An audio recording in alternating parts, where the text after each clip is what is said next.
how did you measure that? To measure self-sacrifice, we use I'm something called back. the trolley dilemma. So it's used in philosophy and economic games and things like that. Keep cutting you out on the last one. Participants imagine that there's what's called a trolley, but a train trundling down the tracks. And in our version of it, the fans imagine themselves on a bridge and they're being 10 to held 3 by now. the I've been track sitting in the behind car them. for a So while. they jump in front of the train to Done some save those shopping. backgrounds. Very melodramatic. And I've sat in the car Actually, fans did take for it very dramatically. We've never had such over an hour. emphatic responses from Having any a couple of participants fags and a saying, milkshake. how dare you Watching make the us world think go by. that? It was really horrible. I hated it. And that was our first clue that they were very bonded. So out of those teams, which team was the Wagons roll. to sacrifice for their fellow fans? From the teams that we worked with, Crystal Palace had the most bonded fans, and they were the most willing to sacrifice themselves to save other fans. Over 20% of them, compared to about 7% of Arsenal fans. Well, so the other extreme was Arsenal. Yeah, Arsenal were the extreme. And what is it, do you think, that makes fans of a team that is not doing well bond like that? So we've looked at Bit various busy in there, possibilities. queuing. The area that we're most interested in. Well, what is can you do? football fans, but for any group who goes through dysphoria, the opposite of euphoria, and that's people on the front line in a war, it's the football fans, people who've survived a natural disaster. That intense shared suffering prompts a lot of reflection. At that point of having your sense of who you are really frayed at the edges, there's an opportunity to integrate those others who've been through that experience in just the same way as you into your sense of who you are. If you want to call this identity. Got me a couple of burgers. Group and yourself get fused irrevocably. A couple of days groceries in. Where does this come from? I just wonder what the theory is. I'll be watching the telly tonight. Why fans would care I love the music, you see. So I'll have Top of the Pops 2-1. Contributed to over the last 10 years. And That's usually for 2 hours. Statistical modelling. 1997. That this shared suffering. Last week we had 1980. January 1980. Who else have we evolved with to go through life's So I'm nearly 65, so I remember all these from the 80s. We're very good at sniffing out who we're related And one, to. It turns out shared experience. Top of the Pops, was 1975. It's took me back. When you go through a traumatic event, that's when you need to come together even more. Take Flashbacks. a disaster or raid for a warring tribe. I'm not always watching YouTube and all the drama channels and whatever. Just the right son, in case an idiot pulls out on me. Football's very much Hey, traffic man. hunting big game. It feels to fans very much like that part of Madness. that emotional Told you. experience. You don't get that from This country's too small. Folds or something in the same way. Alright, for you Americans, you got all these tribal instinct. back roads and freeways and whatever. Work can actually kind of extend with looking at specific.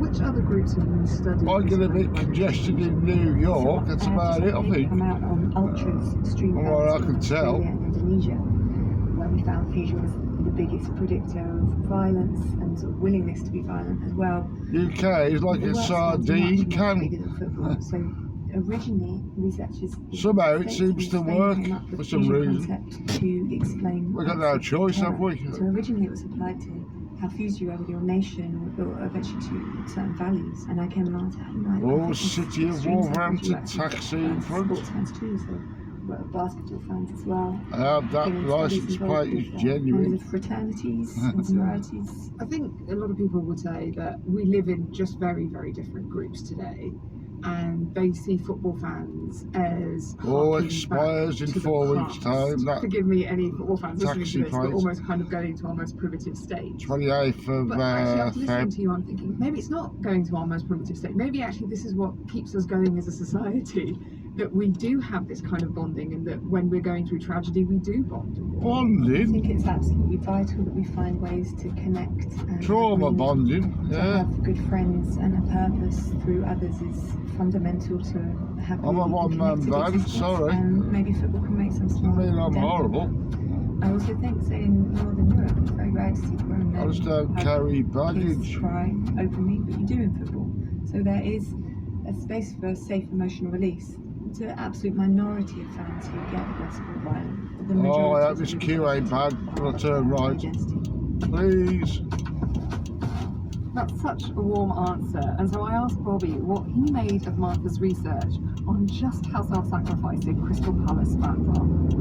I think it's less a pride, really. It kind of goes back to that kind of sense of community we have as a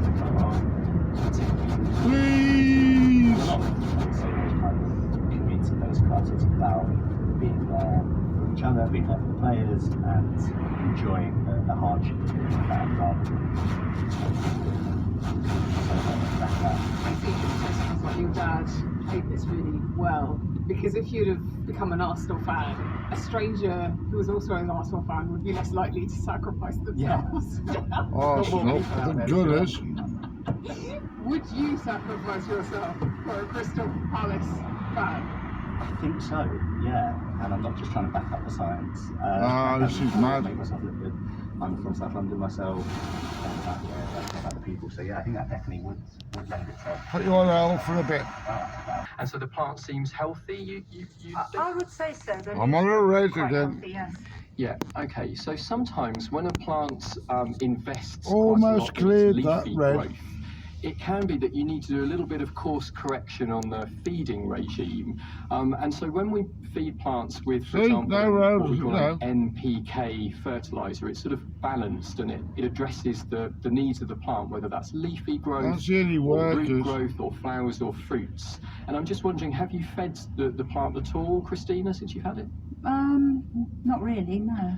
Because that would be something certainly to try. And I'd be thinking of a fertilizer that's rich in potash, but not one that's rich in nitrogen. So if you give a nitrogen-rich fertilizer, that tends to encourage a flourish of leafy growth.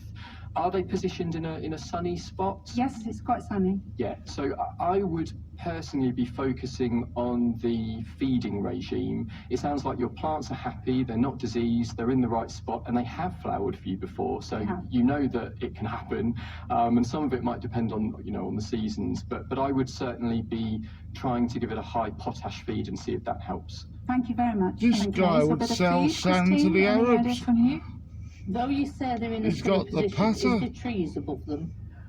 They're not Bus far off from to a Dudley. fence, and there is a fig tree not too far away from them as Right, I well. wonder if that is creating a condition that's drawing them up. 311, no, number 11 because, there. I mean, as Chris has rightly said, if your conditions are right and you haven't overfed it so that you're encouraging it, something else is making it produce all that vegetation, and that is likely to Oh, be you have a more bus? light or intermittent light. 11. I mean, I've got a similar situation myself, where for the last few years I've had a tree peony flower very well, but since the big tree above has got much bigger, it's stopped flowering.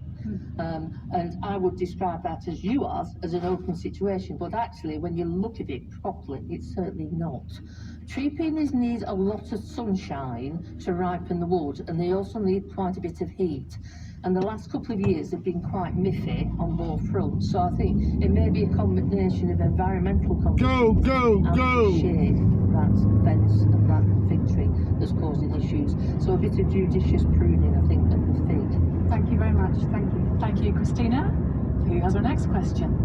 Hello, my name's Kathy Ward and I'm from West Hanny. West West Hanny. How civilised. I'll move on to my question. My young shrub roses are failing to thrive and I need some help. I plant them in a sunny position, I follow all the breeder's instructions, I think I do all the right things, I water them, I feed them with proprietary rose food in the spring, and then again after they've flowered for the first time. I prune them lightly in their first couple of years, and then by year 3 or 4, they just sit there looking sad, and they're not What's growing that and white sending one out about? lovely new strong shoots. They just look ever more miserable, in fact. And I have no idea what to do next. I am actually ready to jettison a couple of them, frankly. So if you've got any great ideas, I'd be Did very you pull grateful. on there what to check varieties you their I do. Can I name them on the radio? Oh, yeah. social They're all media? David Austin roses, and the one that's about to go out is Gertrude Jekyll, and Harlow Carr is not doing very well. and Claire Austin is not doing very well, which really surprised me because I've seen it grow brilliantly in other people's gardens around here. Yeah, these are ones we often recommend on the programme, Matt. So I don't know whether it's my soil. I have never had roses in that bed before, so I'm not replanting into something that had disease. But they've been there 3 or 4 years, you're saying. Matt, what are your thoughts? Well, not all of them are incredibly vigorous, so they don't appreciate having plants growing around them, however much you care for them. Also, I'm wondering though they will cope. You're on chalk, I would imagine. Well, I would just come back. What's on top? What's your In a top car. layer? It's not clay. That's just behind me. But it is chalky. Probably and a little bit just stony. come back. It's clay when you go much She lower waved at down. me. I only see her like every The roots 18 will go months. down into the clay and they'll get plenty of moisture. I'm just wondering whether it's a cultural thing, because if you're doing all the feeding, it's an open position, the pruning is okay, and I would make sure that there is no... I'll leave you rolling a bit till I get in the house. The bungalow.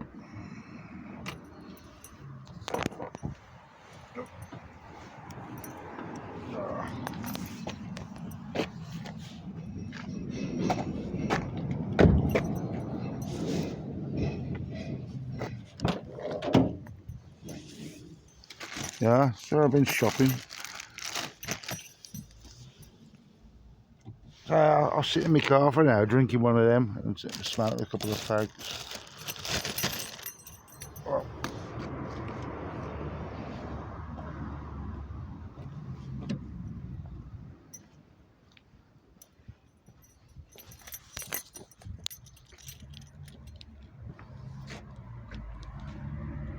So tomorrow I'll check my electric.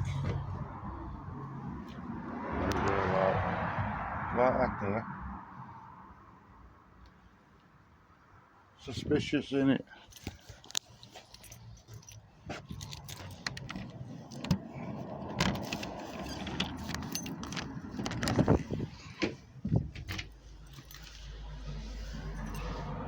I locked this door with a lock because I don't like a spare key floating about.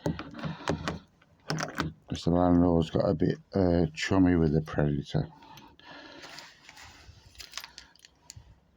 They're good at manipulating people, butchering them up, getting people on side for the battle ahead.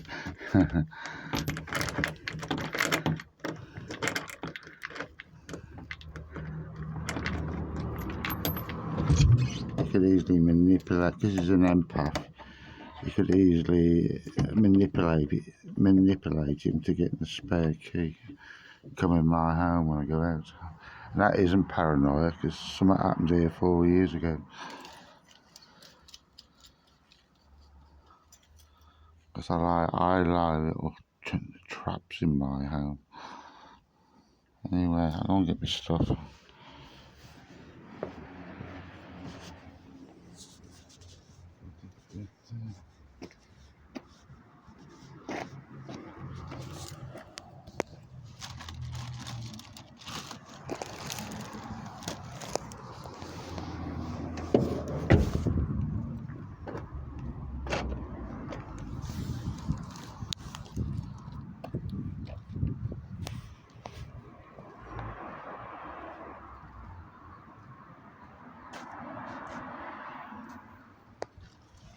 Right in there.